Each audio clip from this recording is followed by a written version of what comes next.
Hi, 5th grade trumpets, and welcome to our YouTube video. And welcome to our YouTube channel. You'll notice I'm in my garage, so welcome. I'm sorry it's a little bit messy if I were to show you all around. There's stuff everywhere. We had to make room for a baby. So a lot of our stuff got put in here. What I'm making these YouTube videos for is for us to have something to kind of play along and practice along while we're at home for our extended little time off here. You obviously got this packet with all of your take-home stuff, so otherwise you wouldn't probably been able to find this YouTube channel. I hopefully made it easy with the QR code or the link, whichever worked for you. And you're going to find quite a few things in that packet. You're going to find, first thing, is probably a trumpet fingering chart. Now, that trumpet fingering chart is just for reference only. I know it's something new that you probably haven't seen. There's also a fingering chart in the back of your Standard of Excellence book. But this will just kind of guide you if you have any questions about a note that you might forget. Like so for example, how to read it is you're going to see down here at the bottom where C is. And it's going to show you that you don't press anything. C and even G and even high C. Then you're going to see two notes up here, E and G. All those notes are fingered with the same fingering. And then when we go up to note D, right here, is fingered 1 and 3. E that we know is 1 and 2. F is first valve, and going up to G again, we already said that one is open. Going to find A is 1 and 2 up here. B is second valve right here, and then high C for us is also open. So you will be able to see that whole fingering chart and just use it as reference. So when you're going through, if you forget a note or forget a fingering, you will have something to use to remember that. And then the next thing you're going to find is the Scale Master, where you're going to have 12 different scales that are on that sheet. Now, you are more than welcome to go and try out all of them or use that fingering chart to help you. It's just, so that can be something extra if you want to do, but right now the only one that we're going to warm up to and the one that we want to pay attention to is that number 1. So that's the concert B flat scale. You're going to see it's all in quarter notes, and it just goes up all the way up to high C and all the way back down to low C. So what I want to do is I actually want to play through that. So you can actually play through that with me so you can hear how all those notes are going to fit in. And remember, we're doing it in quarter notes. So we're going to start on C, go up to high C in quarter notes, and then back down to that half note C.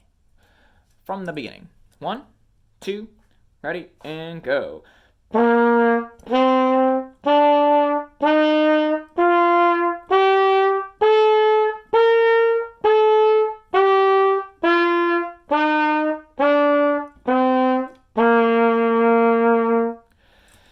So again, you can take that as fast or slow as you want. You can pause this video. You can go back and play it in whole notes. You can play it in half notes.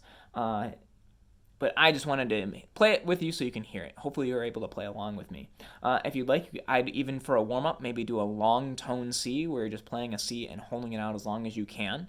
But we're going to move on right now, and we're going to look at the next thing. So the next, everything else in the packet should just be band songs that we have played through. So, for example, we have Centurion. Now, I know that there are a couple different parts. There's a first trumpet and a second trumpet. What I'm going to do is I'm going to play through the first trumpet part today, and I might, if I find time, I might play through the second trumpet part, but I'm going to be honest with you. The first and second trumpet is a very, very, very similar.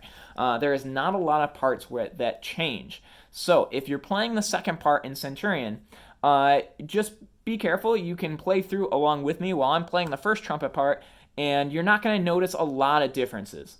It should generally be the same. There are not a lot of parts. As I scan through it right now, I don't really see a lot of parts where there are different notes at all. So again, you should be able to just be able to play right through with me. If you do find a spot where the note might change just a hair, just know that you have a slightly different part than the first trumpet part.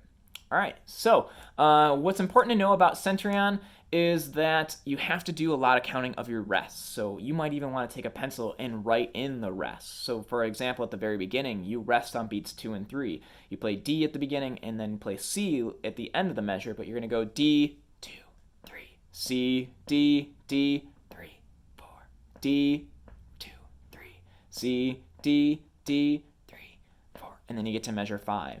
So you might want to write in that counting if you have not done so in some of your other band music. That way it can help you stay on track in the right spot of the song. At measure 5, you guys have the rhythm. Trumpets have the rhythm a lot in this song. At measure 5, measure 21, measure 29, 37, at measure 45.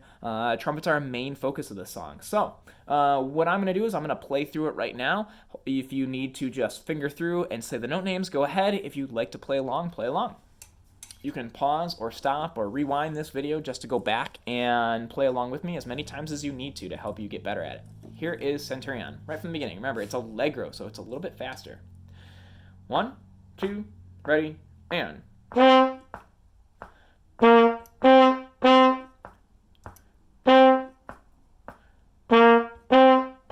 3, 4.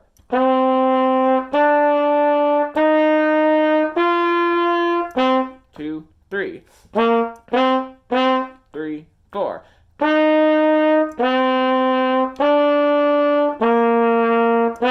2, 3. 3, 4. 2, 3, 4. 1, 2. 2, 3, 4. 1, 2. 2, 3, 4. 1, 2, 3. Here's 21.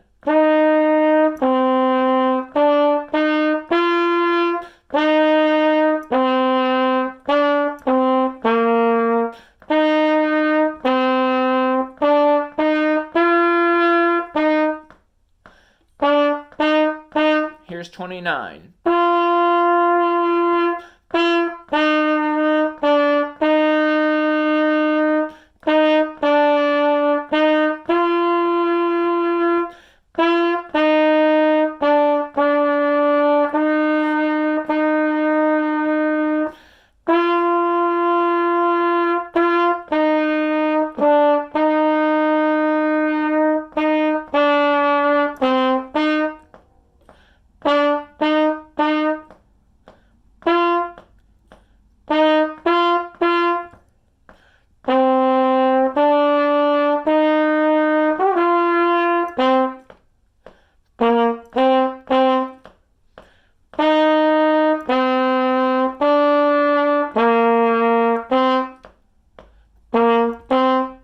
$53.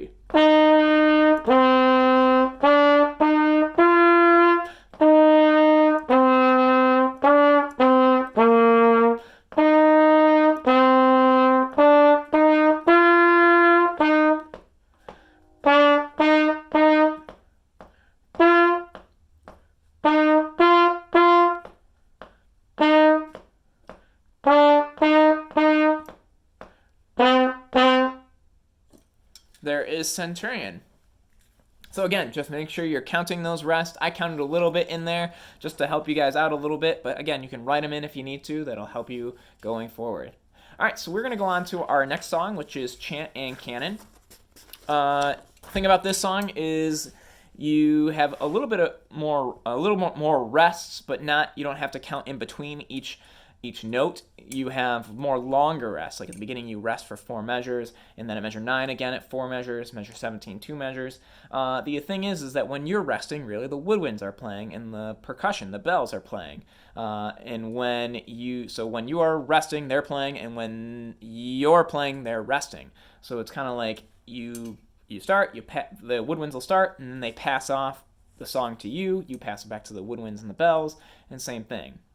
Now, it starts out moderato, so remember, it's kind of like a medium tempo, and then at 25, that's where it speeds up. Now, the important thing about 25 is that is where we do this call and echo. So the woodwinds play starting right at 25, and they actually play the same thing that you guys play at 26, just 1 measure earlier.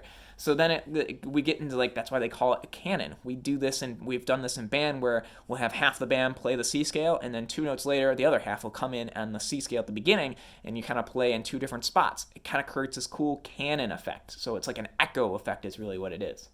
So I'm going to play through this, and it starts out as mezzo forte. I'm going to start right at measure 5 where trumpets come in. I'm going to skip the rest. You are more than welcome to, again, listen through. You can finger through, or you can play along with me. So here we go. Here's measure 5. Remember, moderato, so not too fast. 1, 2, ready, and.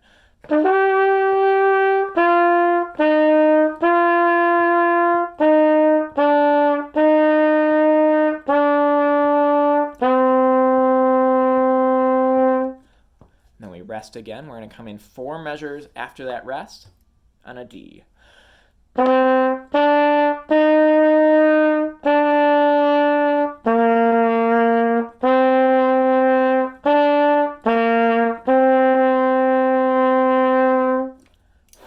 So now we're going to come in 2 measures after 17. 1, 2, 3, 4. A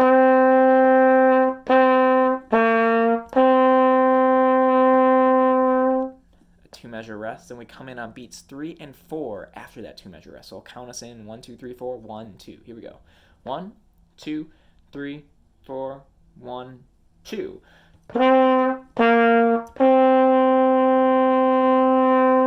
Here's the allegro part. So again, the woodwinds are going to play right there at the allegro, right on that first measure, and then we come in at the same thing at measure 26. Here we go, a little bit faster at 26. 1, 2, 3, 4.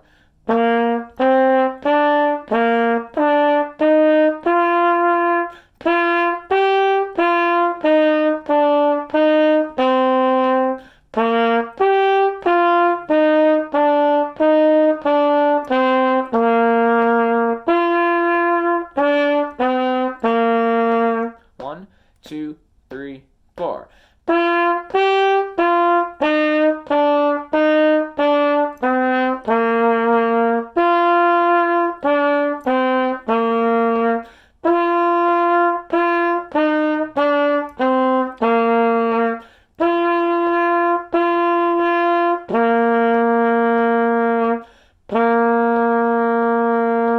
Rest.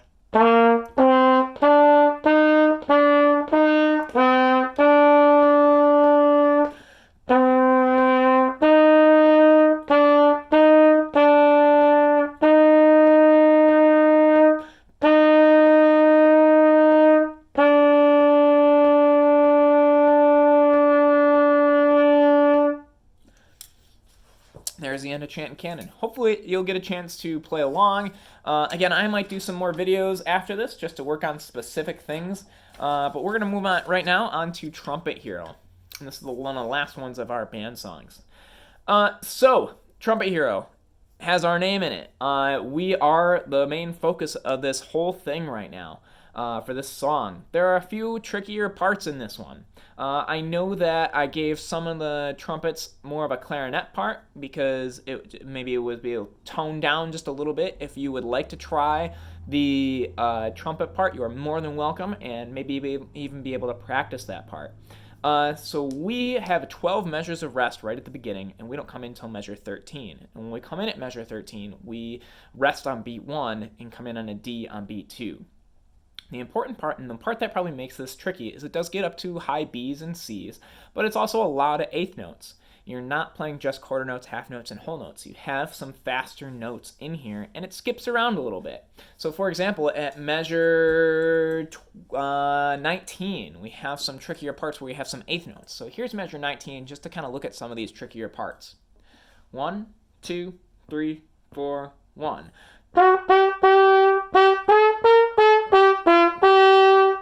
Now you gotta be careful because you have a natural sign in there next to that those B's. So B natural is what we normally play in our scale, but it's just second valve. In our key signature, it shows B flat, but we don't really play B flat at all in this song. So, and then at 21, it's also a little bit tricky because it jumps from a C, B, A, G, A, D, D, D. Here's 21 and how it sounds. It comes in on beat 2 again. Ready and go and 1.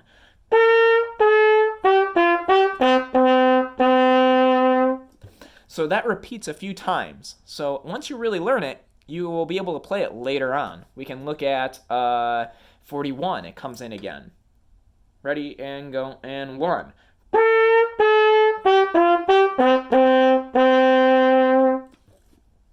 And then it comes again at measure 45.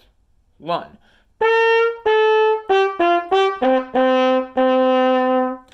So it all stays within our C scale. There's a couple things, and I might come and do some more videos again, specifically on this one for trumpets, because this one might be the part where we want to slow some things down and play through it. But for right now, I want to play through it. You are more than welcome to finger along, say the note names, and if you're brave enough, you can play along with me. So here is measure 13. 1, 2, 3, 4, 1. 1. 1. 1.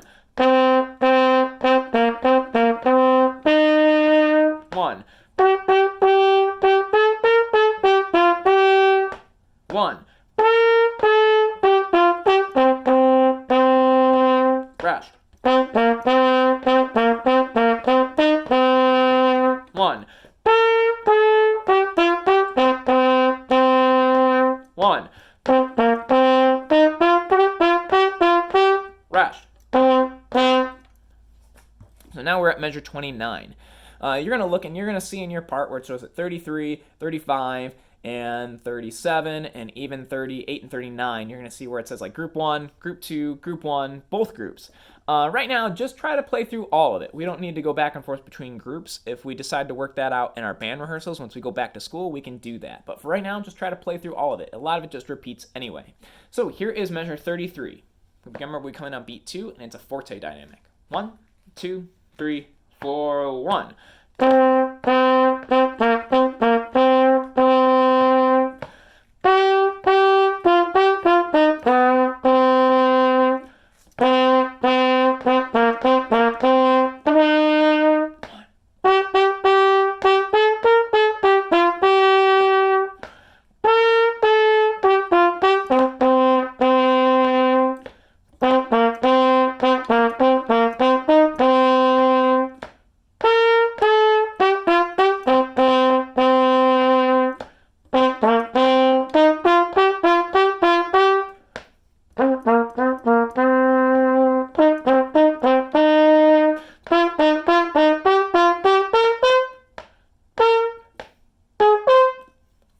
Now I took it up the octave there for the upper notes. You can take the lower notes that sound like this at the end, the last two measures. Either one works. You're also going to notice that before measure 41, you're going to see notes that are kind of on top of each other. Now you can pick which one you want to do. Some of you might want to take the higher sounds where you go A, B, C, B, A, G, A. Or you can take the lower parts where you go A, G, E, D, E. So that bottom part sounds like this. 1. Sorry, let me try that one more time. 1. So just a little bit different sound if you don't want to go up as high. Anyway, we will work on this some more. Hopefully you get a chance to practice it, play along with me, or you can take it a little bit slower if you want to take it at your own pace. Hopefully this was helpful. I'm hoping you're staying safe and healthy, and we look forward to seeing you again. See ya!